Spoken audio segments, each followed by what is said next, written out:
People judged me. People thought I was a weirdo. People thought I was whatever, right? And it was hurtful because I hadn't built up the internal resilience to trust myself.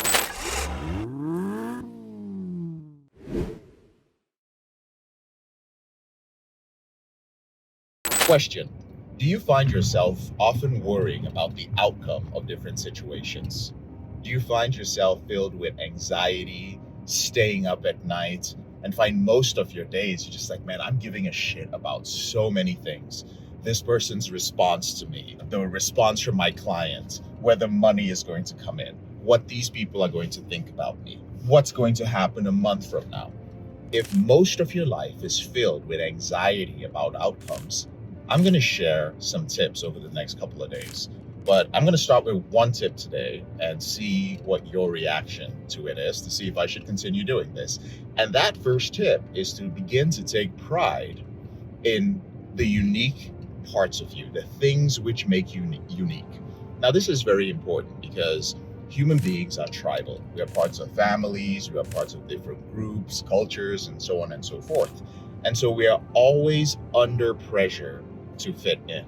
The problem is when you are trying to fit in, when you're trying to be other people, what's the saying? Saying is the opposite of being yourself is trying to fit in, right? The opposite of being yourself. Everybody, I want to be myself, but you're actually trying to fit in so many areas of your life, right? So let's say your family, for instance. Your family is a tribe, it's a group. And as much as you might try to break away from your family, a lot of times we may find ourselves concerned about the way our family thinks, what they think about our career, what they think about our lifestyle choices. And you might not think it's a big deal, but all those little things pile up over time. And they cause us to have a very frictional, is that a word? Frictional relationship with our family. The same could happen with people at work, your social circle, whatever the case may be.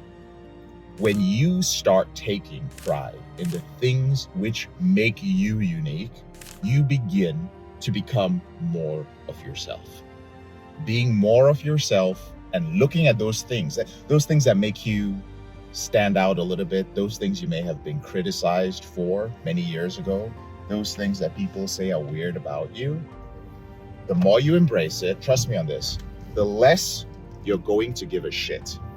Here's one reason. Because the ROI, the return on investment in just being you, is always higher than the return on investment of being like everybody else. Being like everybody else gets you what everybody else is getting, emotionally as well. If you try to be like your family, if you try to be like your culture, and you try to fit in and be like them, you're going to get the same shit they get. You're going to get the same concerns down the road. You're going to struggle with the same issues that your family struggled with. You're literally going to be a carbon copy of them. And many of us do this because of fear. We are afraid of going our own way.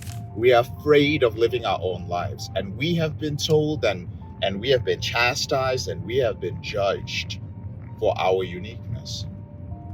But I'll tell you from personal experience and the experience of many of those around me that being yourself is the most profitable investment, financially speaking as well.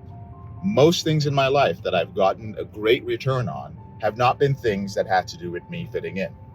It's had to do with me saying, I want that, I like that, that's me, and I'm not gonna hide it. I'm not gonna reduce it.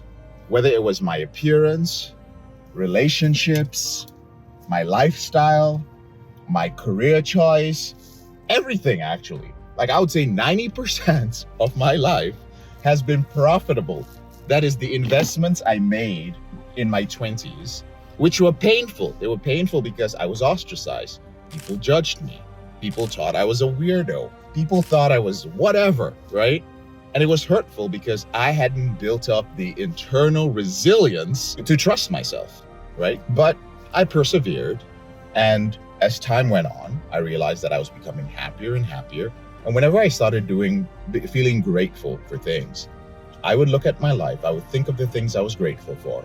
And almost everything in my life that I was grateful for came as a result of being myself.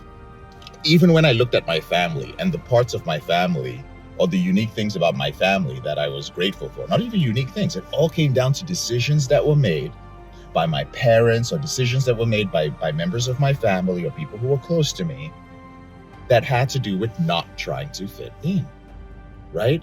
Like everything, most things in life, when you look at a civilization, when you look at anything new and innovative, right? It's always created by somebody who was trying to make the decision to do what? To not fit in, right? So that's my message for you guys today, right? I hope you find it helpful. And the big saying to get from that would be that the opposite of being yourself is trying to fit in, all right? I'm JK, your brother in this struggle. Thank you so much for taking the time to watch this video. I'll speak to you later.